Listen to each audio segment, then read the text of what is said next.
کہ مجھے مارنے والا کوئی کلمہ گو نہیں ہے.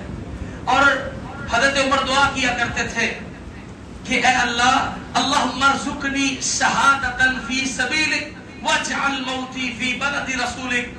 اللہ مجھے شہادت کی موت دینا، اور دینا بھی نبی صلی اللہ علیہ وسلم کے شہر میں. اور اس وقت کے رفقا کہتے تھے، ہم سوچا کرتے تھے عمر کیسی دعا کرتے ہیں، مدینہ حرمت والا ہے، اس میں جنگ و جدل ہونا نہیں ہے، اور یہ کہتے ہیں موت بھی آئے مدینے میں اور آئے بھی شہادت کی، یہ کیسے ممکن ہوگا؟ پھر ہم نے دعا کی قبولیت وہ فجر میں ہونے والے واقعے کی شکل میں دیکھی. تو عمر بن الخطاب رضی اللہ عنہ کو اس طرح ان پر قاتلانہ حملہ ہوا. جب وہ زخمی حالت میں گھر لے جائے گئے تو اس دور کے اطباء آئے اور انہوں نے دودھ اور نبیذ کے مختلف مواقع پر چیزیں پلائیں. تو زخم اتنا کاری تھا کہ جو پی رہے تھے وہ پیٹ میں زخم کے راستے باہر آ رہا تھا. زندگی کی امیدیں جب ٹوٹتی نظر آ رہی تھی، اس موقع پر دو بڑی اہم باتیں ہیں جو عمر بن الخطاب رضی اللہ عنہ نے کی. ایک یہ تھی، اپنے بیٹے سے کہنے لگے اما عائشہ رضی اللہ عنہا سے جا کے کہو کہ میرے ابا عمر کہتے ہیں امیر المومنین نہ کہنا، کیونکہ اب میں امیر المومنین نہیں رہا.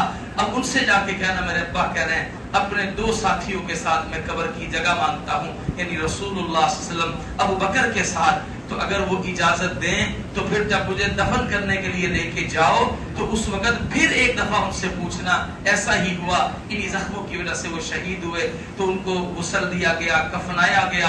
حضرت صہیب رومی رضی اللہ عنہ نے ان کا جنازہ پڑھایا. جب لے کے نکلے عبداللہ بن عمر کہتے ہیں میں حضرت عائشہ صدیقہ کے حجرہ مبارک کے پاس لے گیا، آپ کی چارپائی کو رکھا گیا، میں نے دستخط دی، سلام عرض کیا، ابا جان کا سلام پیش کیا، کہا یہ ہے میرے ابا عمر بن الخطاب، ان کی وصیت تھی کہ میں آخری مرتبہ آپ سے پھر اجازت مانگوں. تو سیدہ عائشہ رو رہی تھی اور کہنے لگی میں نے ان کو اجازت دی ہے. تو آج پوری دنیا اس بات کا نظارہ کرتی ہے، جب آپ روضہ رسول پر حاضری کے لیے جاتے ہیں تو آپ سب سے پہلے جب اس میں زیارت کے لیے دعا پڑھتے ہوئے جاتے ہیں تو آپ دیکھیں گے لکھا ہوا ہے جب آپ رسول اللہ کی قبر کے پاس سے گزریں گے السلام ہونا علی النبی صلی اللہ علیہ وسلم، کہ یہاں آپ رسول اللہ پر سلام پڑھیے، السلام علیک ایھا النبی ورحمۃ اللہ وبرکاتہ. تھوڑا سا آگے ہوں گے تو لکھا ہوگا السلام ہونا ابو بکر رضی اللہ عنہ، السلام ہونا عمر بن الخطاب رضی اللہ عنہ. اور ایک ساتھی کہتا ہے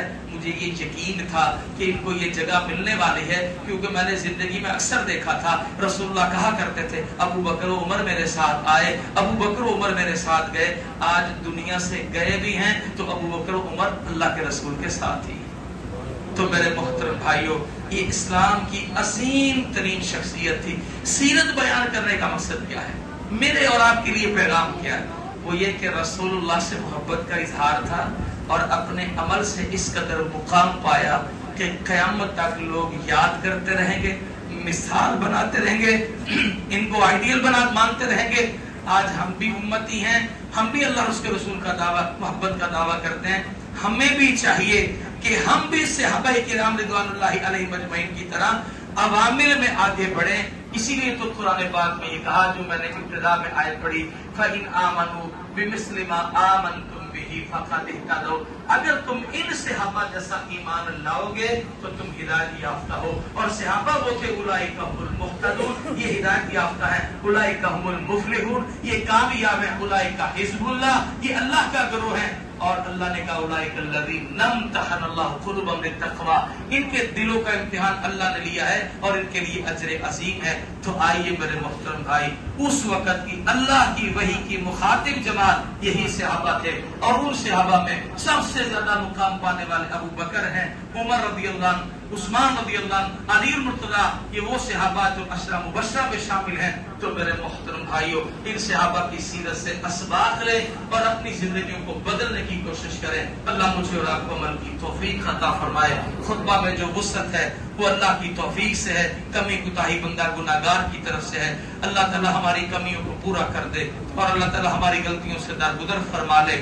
جو ہم کاوشیں کرتے ہیں تھوڑی ہیں، اس سے زیادہ کر کے اللہ اپنی بارگاہ میں قبول فرمائے اور الہ العالمین جتنا علم دیا اس سے زیادہ عمل کی توفیق دے.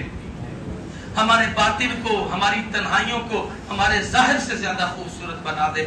سبحان ربک رب العزت عما یصفون وسلام علی المرسلین والحمد للہ رب العالمین.